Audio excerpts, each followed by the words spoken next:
Bonjour, bienvenue pour cette nouvelle discussion du module cahier de notes, cahier de laboratoire du CLOM sur la recherche reproductible.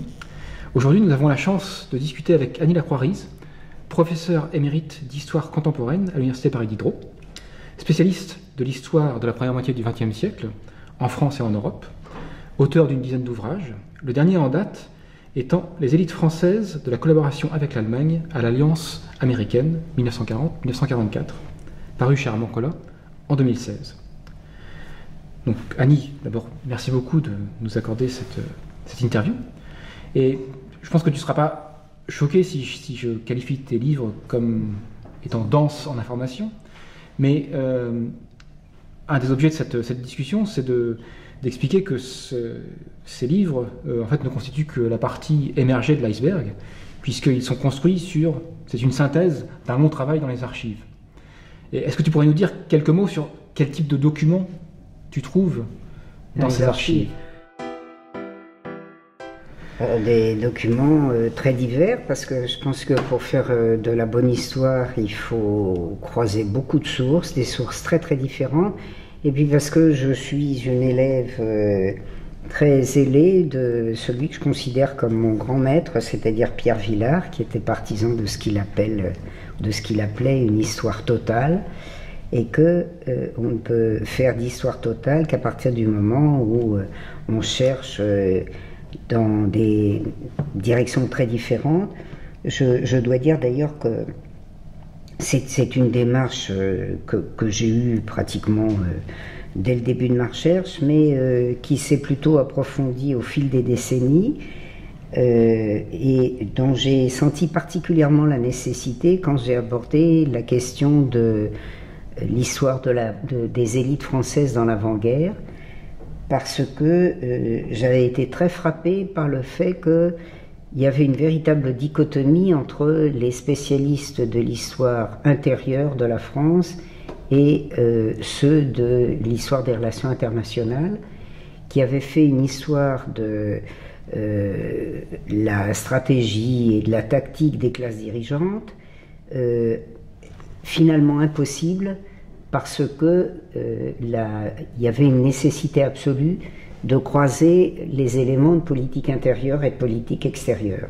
Et si on n'a pas une approche très large des archives, il est absolument impossible de reconstituer tous les éléments qui font qu'une stratégie, elle est au croisement des nécessités pour les élites, des nécessités intérieures et internationales, à une époque où les relations internationales et la mondialisation de la production sont telles qu'on ne peut pas comprendre pourquoi une politique extérieure est adoptée ou pourquoi une politique intérieure est suivie si on ne croise pas les éléments. De telle sorte d'ailleurs que sur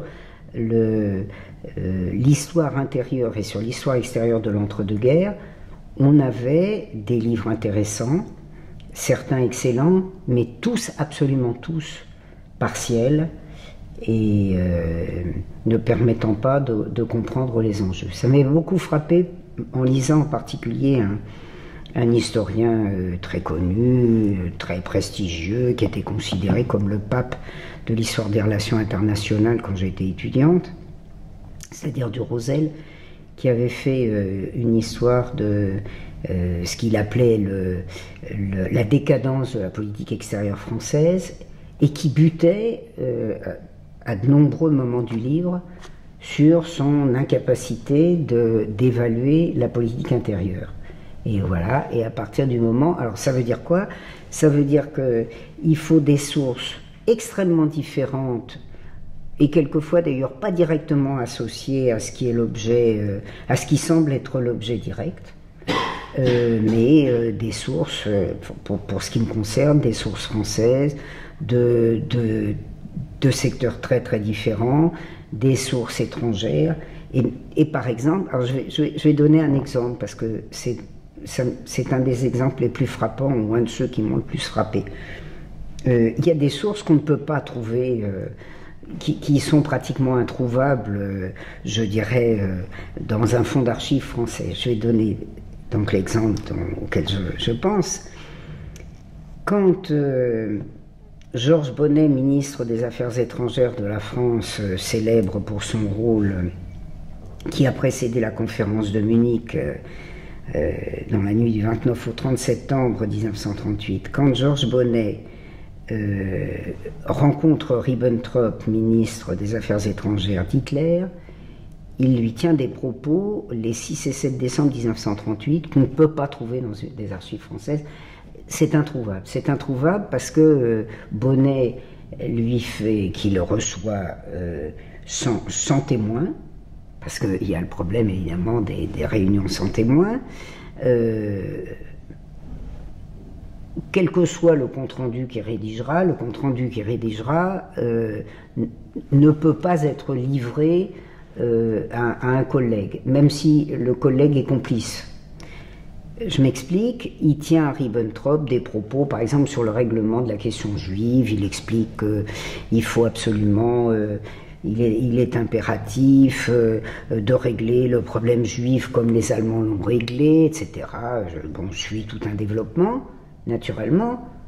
Il s'est peut-être gardé un compte-rendu, ce qui m'étonnerait d'ailleurs, mais le compte-rendu, c'est Ribbentrop qui l'a fait. C'est-à-dire que Ribbentrop a tout noté, se précipite pour écrire à Hitler ce que Bonnet lui a raconté, et si je ne vais pas chercher les archives allemandes, je ne le trouverai pas. Et bien ça, c'est vrai de centaines de milliers de cas. On a besoin d'une gamme d'archives qui est énorme et à laquelle, évidemment, je dirais, on pense plus ou de manière plus systématique au fur et à mesure qu'on progresse dans la recherche. Donc, dans les archives, tu vas trouver des comptes rendus, des rapports. Voilà. Et si on prend l'exemple de ce compte rendu de Ribbentrop, que tu vas trouver dans les archives allemandes, oui. Je suppose que tu as, peut-être c'est naïf de ma part, mais tu n'as pas un index qui te dit que à tel endroit, à telle archive, le rapport de Ribbentrop suite à sa conversation avec Bonnet se trouve. Donc, non. Comment est-ce que tu tombes sur un... Voilà, alors là, je dirais que c'est presque facile parce qu'il s'agit d'archives publiées. Donc les archives publiées, je dirais que c'est facile d'accès. On peut penser d'ailleurs, et on a raison, que souvent c'est une forme tout à fait édulcorée parce que pour toute une série de raisons, les archives publiées sont des archives extrêmement filtrées. C'est vrai des archives originales, dont une partie a été soustraite par des ministres, par des hauts fonctionnaires, etc., dont la censure a été faite par des intervenants ultérieurs, c'est-à-dire par les responsables, par ministère, par secteur du classement des archives, hein, parce que dans les archives, il faut bien comprendre que entre le versement initial des archives et ce qui arrive du classement chercheur, il y a une montagne qui a disparu. Eh bien, la montagne, la montagne de disparition est encore bien plus grande pour les archives publiées que pour les archives originales. Mais dans des archives publiées, grosso modo, on est quand même souvent facilement à l'aise parce que, par exemple, pour prendre ces archives publiées allemandes, on a des archives générales, on a des archives particulières, c'est-à-dire par exemple, il y a un très gros volume sur la Tchécoslovaquie et les préparatifs de Munich dans les archives publiées allemandes qui ont été publiées d'ailleurs sous l'égide des Américains, des Britanniques et à moindre degré des Français parce que eux, ils n'ont eu accès qu'aux sources, je dirais, que de manière tout à fait restreinte. Et ils ont eu une petite partie de miettes. Bon, en gros, ce sont des archives anglo-américaines et d'ailleurs surtout américaines. Et donc, il y a une énorme déperdition, mais on a les dates, c'est classé par date. Donc, il y a toute une série d'éléments, c'est classé, il y a des index. Parce que là, dans des archives publiées, je dirais qu'en partie, le travail est mâché. Hein. La date, l'index, si on cherche un nom, voilà. Bon, le travail est mâché, mais le travail n'est pas mâché dans les archives originales. Et donc, tu vas aller dans les archives nationales où vont se trouver les archives du ministère de l'Intérieur, Les archives de la plupart des ministères sont aux archives nationales. Oui, et même d'autres éléments que les ministères, parce que je me suis fait un jour reprocher par un collègue qui ne les fréquente pas assez, par exemple, de ne pas fréquenter les archives patronales et qu'il estimait tout à fait indispensable à l'histoire que je fais. Mais j'ai le bon sens de penser qu'il est tout à fait illusoire d'aller demander des archives patronales qui soit sont complètement caviardées, soit sont systématiquement refusées. D'ailleurs, le même collègue avait reconnu que, effectivement, les patrons ne lâchaient pas leurs archives. Or, on trouve, si je puis dire, des équivalents d'archives patronales dans des archives publiques. Par exemple, à mon avis, la meilleure source sur les activités économiques franco-allemandes sous l'occupation, ce sont les archives allemandes, c'est-à-dire, par exemple, les archives AJ40 de l'administration militaire de la France, qui ont des classements par secteur économique, par secteur répressif, et dans les archives économiques, il y a une masse de documentation absolument gigantesque, avec la correspondance des entreprises, etc. Donc il faut bien savoir d'ailleurs qu'en contemporaine, quand on n'a pas un type de source, bien sûr il y a une déperdition énorme, mais quand on n'a pas un type de source, on a très souvent des équivalents ailleurs, et je dirais que c'est ce qui fait notre chance et notre submersion, donc d'une certaine manière notre malchance, par rapport aux autres secteurs. Les collègues d'anciennes se battent sur une série de textes qui certes sont parfois un peu étoffés par une découverte miraculeuse, mais grosso modo, ça fait très longtemps qu'ils se battent sur les mêmes textes, hein, qu'ils interprètent les mêmes textes. Nous sommes submergés par la marée des sources. D'accord. Voilà, avec la nécessité précisément de multiplier les approches, parce que on peut trouver des choses auxquelles on n'a jamais pensé, et je dirais de toute façon qu'on devient un bon historien, on devient un historien, on n'est jamais un historien complet, mais on devient un bon historien ou un meilleur historien à partir du moment où on a une masse considérable. Alors ça correspond à ce que tu disais tout à l'heure. C'est-à-dire qu'il faut bien comprendre qu'un livre, pour un historien honnête et travailleur, c'est quelque chose qui résulte de la synthèse d'une masse monstrueuse, de laquelle il faut extraire des éléments, ce que moi j'appelle, quand je rédige des livres, des éléments significatifs, c'est-à-dire des éléments qui attestent l'honnêteté intellectuelle du chercheur et qui lui permettent de dire, voilà, je vais traiter d'un cas, parce qu'en histoire, voilà, on traite des cas. Enfin, moi, je dirais que je travaille sur l'histoire, j'allais dire presque classique, voilà, l'histoire des dirigeants, parfois d'ailleurs pas l'histoire des dirigeants. Il m'est arrivé, parce que j'ai commencé ma carrière d'historienne comme historienne du syndicalisme, pas seulement de gens importants, encore que j'ai travaillé beaucoup sur les dirigeants de la classe ouvrière, mais ces gens qu'on aborde, moi le plus souvent, ces gens d'en haut qui décident pour les autres, comment est-ce qu'on peut les aborder, parce qu'on a travaillé sur une masse de cas. Qu'en toute honnêteté, on s'est dit que tel cas était plus significatif ou était significatif d'une masse, donc un historien, il passe son temps à choisir. Hein. Quand il va beaucoup aux archives, il fait un petit peu je dirais, le hamster, enfin, il entasse, et puis quand il est confronté à la nécessité de faire un travail structuré, parce que ce que j'ai parfois essayé d'expliquer des étudiants qui avaient du mal à le comprendre. L'histoire, comme toute autre discipline, ça n'est pas simplement une question d'accumulation. Il suffit pas d'avoir. Il faut reconstruire l'histoire. L'archive, c'est le matériau. Et pour faire une maison, voilà, il faut classer les matériaux. Donc, je donne un exemple de mon dernier livre. D'abord, il fallait que je le fasse un peu moins gros que des précédents. Et moi, j'ai tendance à être plutôt longue.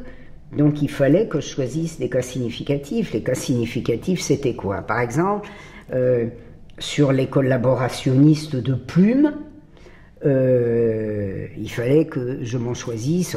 Or, il n'y en a pas, il y en a 100, il y en a 1000, il y en a 2000. Bon. Et dans l'entassement dont je parlais, j'en traite des dizaines. Alors, quel est le plus important? Quel est le mécanisme honnête qui fait choisir l'un plus que l'autre et qui impose une recherche d'archives qui ne se limite jamais, je dirais, au classement essentiel du personnage. Par exemple, dans la plupart des ouvrages de ces dernières années, de ces dernières décennies, finalement, il y a une définition, précisément parce que l'historiographie française ne travaille pas assez sur les sources originales. Il y a une historiographie qui vous classe les gens avec, par exemple, les collaborationnistes de plume. Hein, vous alliez voir l'exposition sous l'égide des Archives nationales de 2014-2015 sur la collaboration. Vous entriez dans la salle, il n'y avait pratiquement que de la collaboration de plume. Grosso modo, la collaboration, c'était Bousquet, c'était Laval, c'était Darnan, et puis c'était beaucoup de papier partout.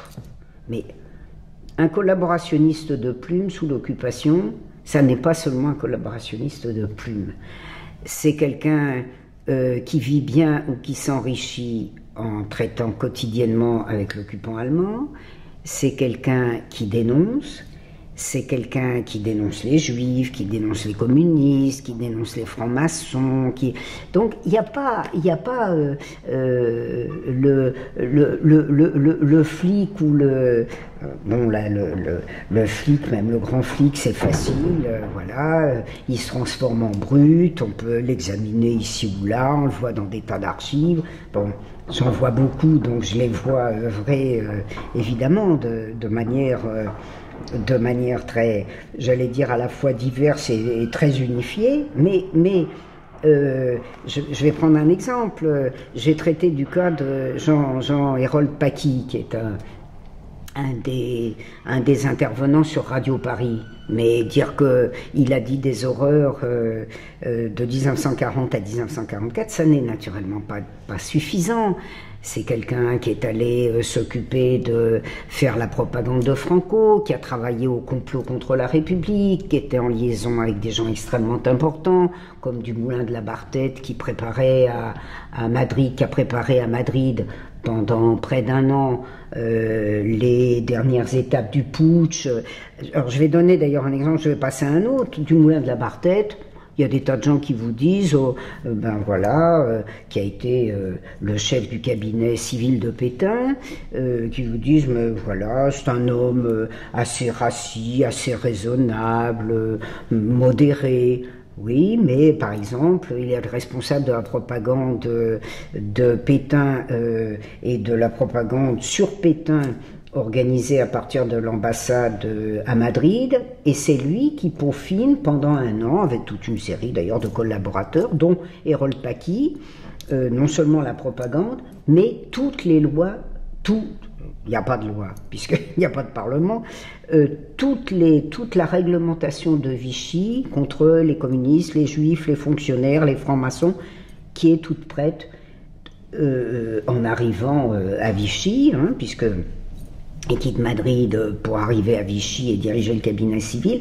Et on a donc un Jean-Hérold Paqui qui a l'air d'une espèce de petit rigolo, juste capable de faire des articles abominables, vociférant contre les juifs, les rouges, les francs-maçons, les anglais, les américains, naturellement, les soviétiques, mais qui en fait est quelqu'un d'indispensable à ses équipes de dirigeants, qui est tarifé par les Allemands, c'est-à-dire qui touche tant par mois, il faut aller chercher les archives qui l'établissent, qui s'installe dans un appartement juif, qui fait du trafic sur les biens juifs. Mais voilà, qu'est-ce que vous avez dit quand il est collaborationniste de plume, c'est ridicule. Or, tout personnage est comme ça. C'est-à-dire que même les idéologues, c'est ce qui me frappe le plus, parce qu'évidemment, j'ai rencontré dans ma carrière d'historienne beaucoup d'idéologues ou d'apparents idéologues. Ces idéologues, ce sont des gens, forcément, qui ont des intérêts, et je dois vous dire, après 50 ans d'archives, que je suis absolument persuadée qu'un super idéologue n'est jamais exclusivement ou n'est jamais principalement un idéologue. Et pour ça, il faut, alors là, ça nous amène au-delà des archives, ça nous amène à une analyse générale de la société. Moi,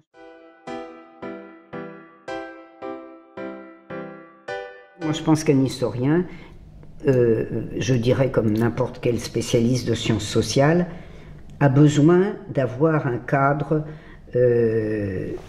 même s'il passe sa vie dans les archives, il a besoin d'avoir un cadre théorique, un cadre abstrait qui lui permet d'expliquer les choses.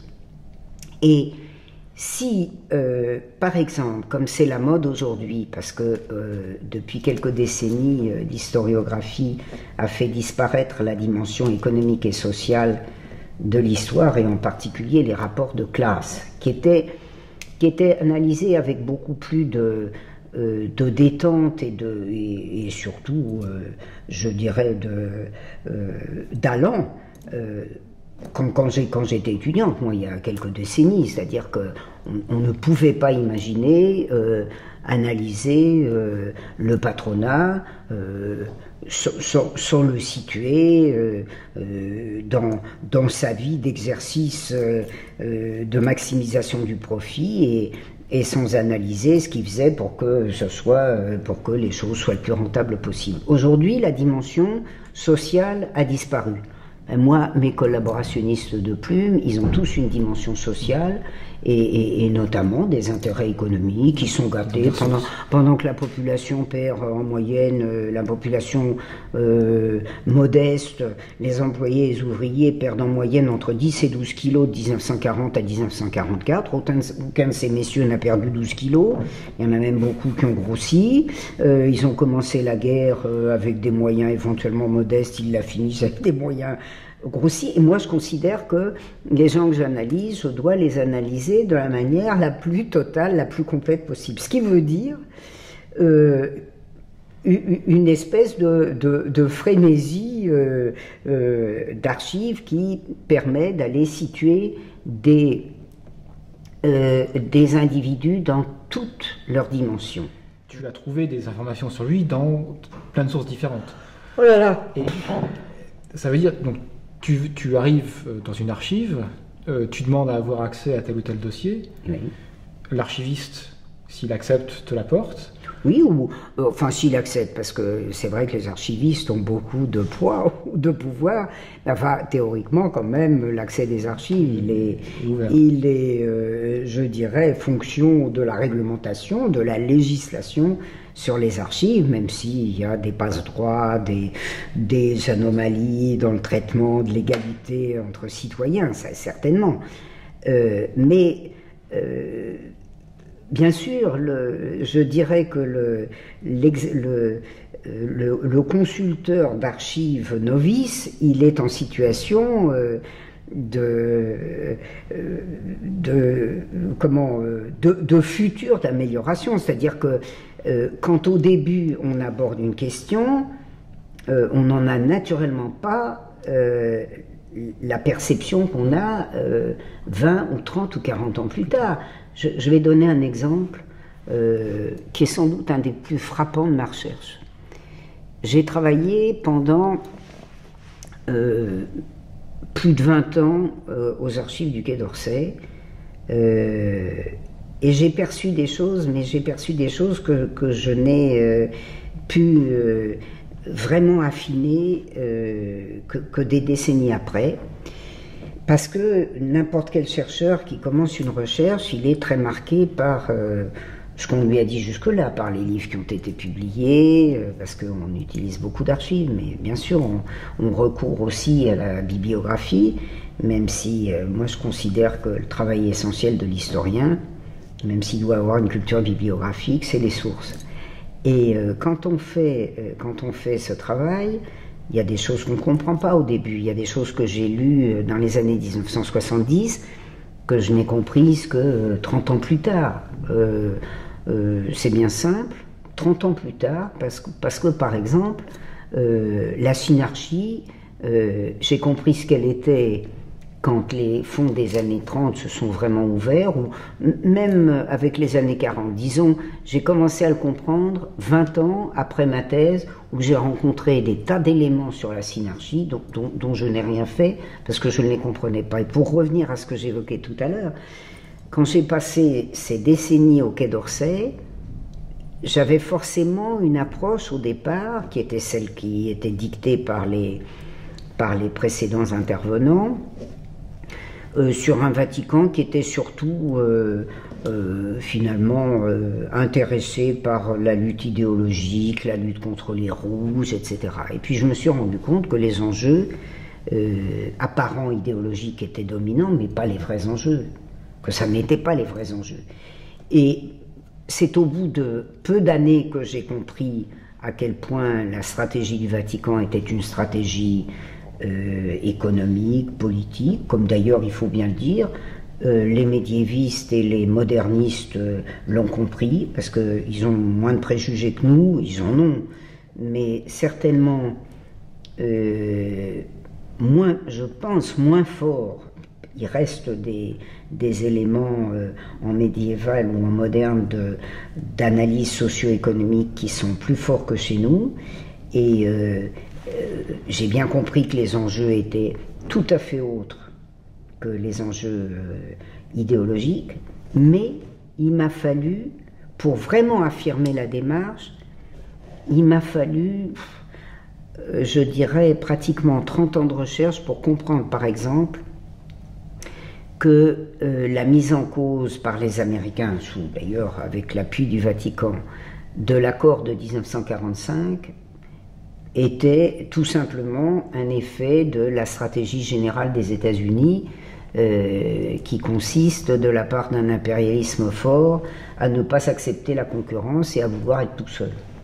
Mais il m'a fallu, alors je le percevais un peu, mais je l'ai perçu parce que j'ai regardé des ouvrages, parce que j'ai regardé des archives qui montraient que tout ce qu'on avait présenté comme idéologique ne l'était pas, et que finalement on se retrouve avec une problématique qui n'a plus rien à voir avec la problématique initiale. Ça ne peut se faire qu'à partir du moment où on multiplie les approches d'archives. Donc toute personne qui travaille sur un sujet me semble tenue de travailler sur autre chose que son sujet, ou surtout que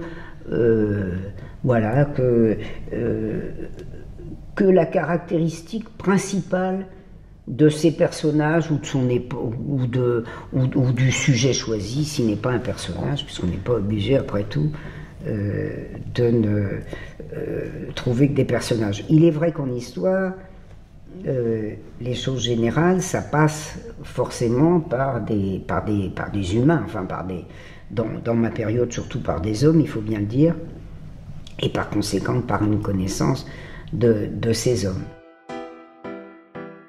Donc ça m'amène à la partie entre guillemets technique du travail. Donc les données de base se présentent de façon complètement disparate. Tu récupères ces dossiers avec plus ou moins de compte rendu, de rapports à l'intérieur.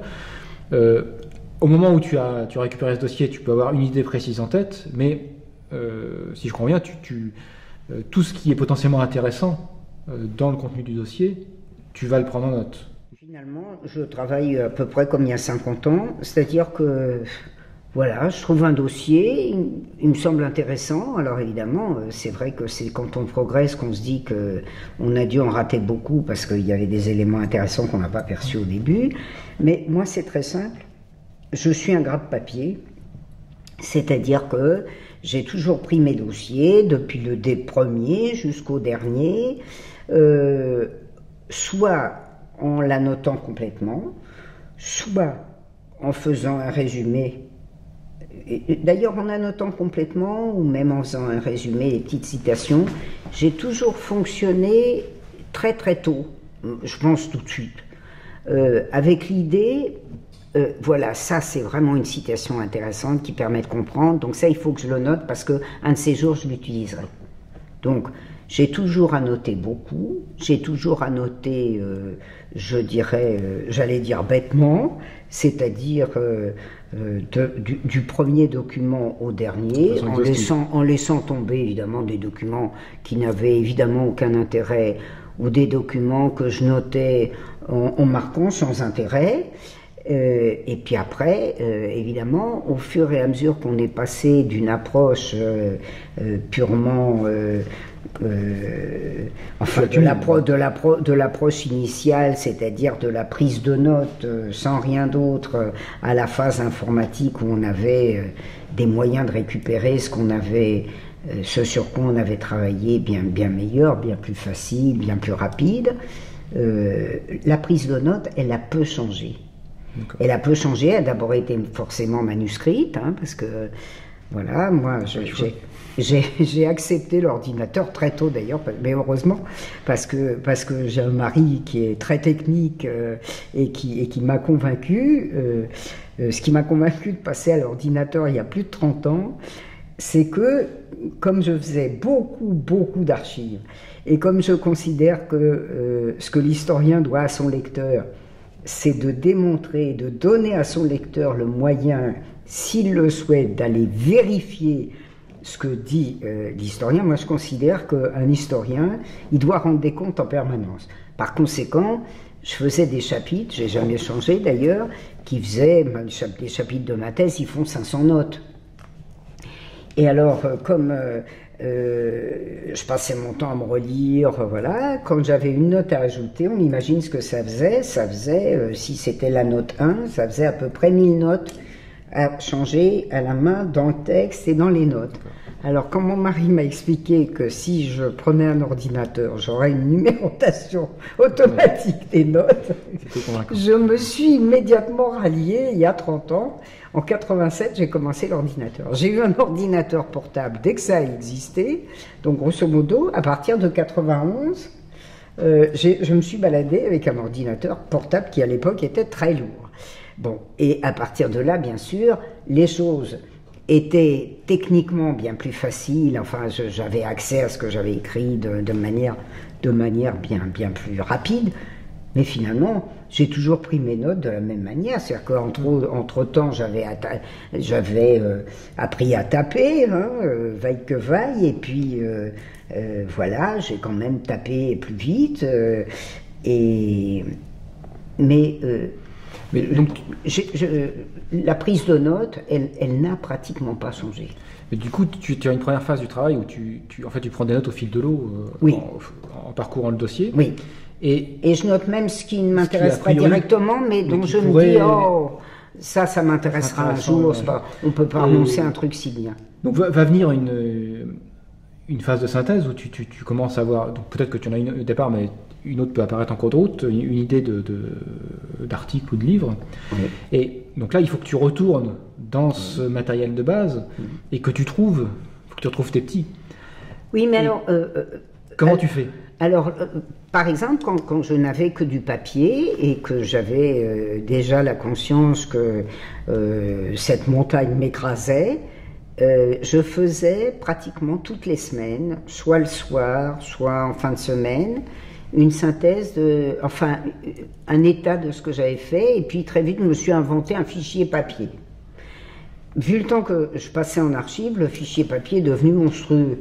C'est-à-dire que même si je signalais chaque document intéressant par une ligne, je me retrouvais avec des fichiers papier gigantesques. Comme ils étaient pris au fil de l'eau, du classement, évidemment c'était avec des dates qui ne se correspondaient pas, etc. Ce qui veut dire d'ailleurs qu'il faut le dire honnêtement, sauf exception, de la période pré-ordinateur, j'ai quand même stérilisé l'essentiel, c'est-à-dire pratiquement 20 ans de recherche, hein, dans lesquels j'ai des trésors, mais qui sont à peine accessibles. Tu peux plus trouver en fait l'information. Non, je pourrais le faire, mais je veux dire, ça me prendrait un temps. Et puis j'ai trouvé tellement de trésors ensuite. Et puis de toute façon, je sais pas comment fonctionnent les autres historiens. Moi, je fonctionne par trésors successifs et je trouve toujours les derniers documents encore meilleurs que les précédents. Enfin bref, maintenant que l'ordinateur me permet quand même d'aller vérifier sur chaque personnage tel ou tel élément, j'ai gagné en temps, mais pas tellement, parce que là où j'avais quelques documents, j'en ai 10, j'en ai 100 fois plus, mais à chaque fois que je vais en vérifier un, il faut quand même que j'aille chercher sur l'ordinateur un nom particulier, et il m'arrive, quand je tape un nom, de voir qu'il y a, je sais pas, moi, 150 fichiers. 150 fichiers, même s'il n'y a pas grand-chose dans chaque fichier, quelquefois il y a beaucoup dans chaque fichier, c'est une recherche énorme. Alors, évidemment, ça inciterait certains, ça tombe bien vu que c'est la mode, à ne pas regarder beaucoup les archives, parce que vraiment, c'est quand même un peu encombrant. Je le reconnais bien volontiers. Je pense que plus on approfondit une chose, plus, bon, en général, quand même, on ne modifie pas fondamentalement ce qu'on a fait au terme d'années de travail, mais mieux on comprend les choses, plus on réussit à interpréter des choses qu'on n'avait pas réussi à interpréter. Par conséquent, je dirais qu'en histoire, même s'il ne doit pas manger le travail de construction, le travail de base, c'est-à-dire l'acquis des archives, est un travail fondamental. Et je dirais qu'il est d'autant plus important que en cette période où on a beaucoup détruit l'histoire, les historiens, ce que j'appelle les historiens bien pensants, ce que mon collègue américain Soucy appelle les historiens du consensus, enfin les historiens qui font de l'histoire aseptisée et qui sont capables de faire des bouquins presque entiers avec de la seconde main, ont mené contre le travail d'archives un véritable travail de sape, en expliquant, ce qui est contradictoire à mon avis avec le b.a.-ba du métier d'historien, que finalement les archives c'était une gêne, que ceux qui passaient leur temps dans les archives étaient des positivistes qui entassaient des pierres mais qui étaient incapables de construire le mur. Et moi je pense l'inverse. Je pense que cette espèce d'explosion qui s'étend là sur les 30 dernières années contre le positivisme des fouilleurs d'archives, dans mon genre, c'est une procédure malhonnête pour inciter les historiens à n'être pas trop curieux, parce que un historien curieux est forcément un historien anticonformiste, ou presque forcément. Les archives livrent quelque chose de très différent de ce que livre la presse, de ce que livrent les moyens d'information, parce que les moyens d'information ne sont pas destinés à faire connaître, ils sont destinés à établir un masque. Or, le travail de l'historien, ça consiste à retirer le masque et à aller voir ce qui est là, qui fait parfois manquer d'air. Je ne pense pas que ce soit du tout parce que je suis une pétroleuse que je fais des choses qui vont à l'encontre de ce qui se dit. C'est parce que je suis une curieuse et que je n'ai pas d'a priori, je n'ai pas d'interdit quand je fais de l'histoire. Et que la vérité ne m'a jamais choquée. C'est-à-dire que, je vais donner un exemple, je viens de voir le film presque insupportable, remarquable, insupportable de Brisé sur qui s'appelle En guerre. Et j'en ai discuté avec mon mari, qui l'a vu avec moi et qui m'a dit, qui a été en plus cadre important dans l'industrie, et qui m'a dit moi j'ai vécu 2 heures de souffrance, j'en pouvais plus, je me demande si j'étais tout seul, si je n'aurais pas quitté la salle. Et je lui ai dit, moi, j'ai pris avec les archives une telle habitude de voir ce qui est insupportable, de lire ce qui est insupportable, que finalement, je peux voir n'importe quoi, ça ne peut pas être plus insupportable que ce que je lis dans mes archives. Et c'est au fond, c'est pour ça que je dis que c'est ça, faire de l'histoire, c'est s'habituer à l'idée que rien de ce qu'on va trouver n'est conforme à ce qu'on vous raconte. J'ai d'ailleurs des étudiants qui m'ont dit souvent, finalement, vous nous obligez à déconstruire tout ce qu'on nous a appris, et bien les archives, ça sert à ça. C'est-à-dire à donner de la réalité une image qui n'a pratiquement rien à voir avec ce que les puissants nous obligent à seriner finalement sans réflexion. Et évidemment, ça entre en violente contradiction avec ce que j'appellerais, ce que j'ai appelé l'histoire bien pensante, qui consiste à respecter une doxa qui fait que finalement, pour construire l'histoire, il faut pratiquer le savoir-vivre comme on mange bien à table, on ne met pas les mains dans le potage, etc. Ben, les archives, c'est les mains dans le potage. D'une manière effrayante. Hein, je vais donner un exemple. Il y a une campagne hitlérienne qui est menée contre la Tchécoslovaquie sur le thème voilà un pays qui nous attaque, qui a 50 aérodromes au service de l'URSS, etc. Et moi, je vais regarder dans les archives publiées allemandes, on va croire que je ne travaille que sur les archives publiées, je vais regarder une réunion de septembre 1938 entre Hitler et ses généraux. Eh bien, ça n'a rien à voir avec ça. C'est-à-dire que ma réunion d'Hitler avec ses généraux, c'est les généraux qui disent « Bon, oui, quand même, si les Français et les Anglais se bougent, qu'est-ce qu'on va faire?